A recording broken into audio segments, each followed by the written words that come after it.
Good morning all, CamelbackTrading.org coming to you this Monday morning, November 29th, and we're looking at Window Trader's market profile of SPY, IWM, Triple Qs. Hope everybody had a nice holiday weekend. So after the market threw a pretty big temper tantrum on Friday's shortened day, we're trying to take a lot of that back this morning. So far, with 2 days to go in the month, where we settled on Friday, it was like 30 cents lower than where October settled. So yes, we took back all of November so far. But again, 2 days to go. We're dealing with a gap from Friday in SPY and ES, also in Russell, and IWM, not in Triple Qs. Triple Qs did not gap lower on Friday. Now, volume so far pre-market, what have we done? About 1.1 million already with 75 minutes to go. So good volume. Look, the market's short, right? After what transpired on Friday. We had a shortened day.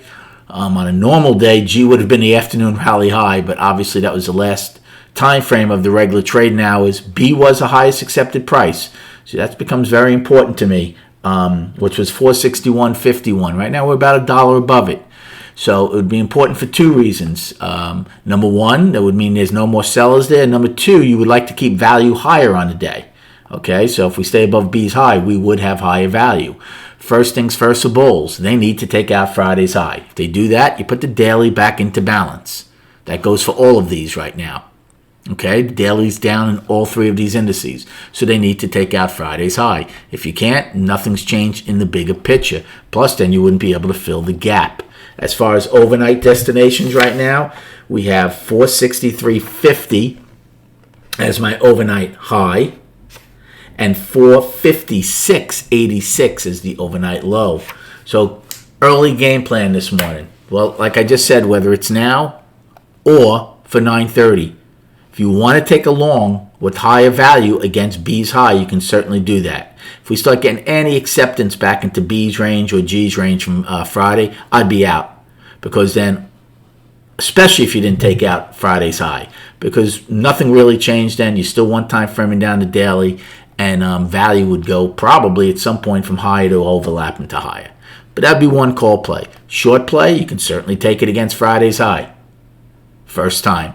Because the sellers are going to want to defend the one-time framing down the daily. If you take out Friday's high, then it depends what kind of heat you want to take. The gap is still over $1. So if we just take out Friday's high and not get much, that's fine. But if they start getting any legs, I'd get out because then you have to see if they fill the gap. Plus, you'd be doing it with high value. Two very early plays this morning for SPY and ES. And then quickly on the chart,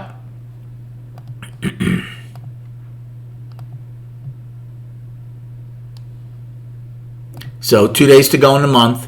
The monthly's up. We had an outside month up last month. 459.56 was last month's high. Like I said, we closed below it on Friday by a little bit. Right now we're above it by $3. So the monthly's still healthy.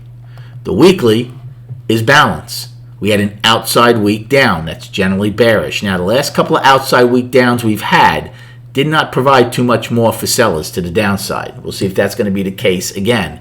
Last week's low is 466.23, but it's a 4-week balance. I would use 458.20. I'm sorry, last week's low, 457.77, because we stretched the 4-week balance low. So 457.77 is the low, and last week's high, which is the all-time high. So even though it's a 4-week balance, last week's high and low is the top of the balances.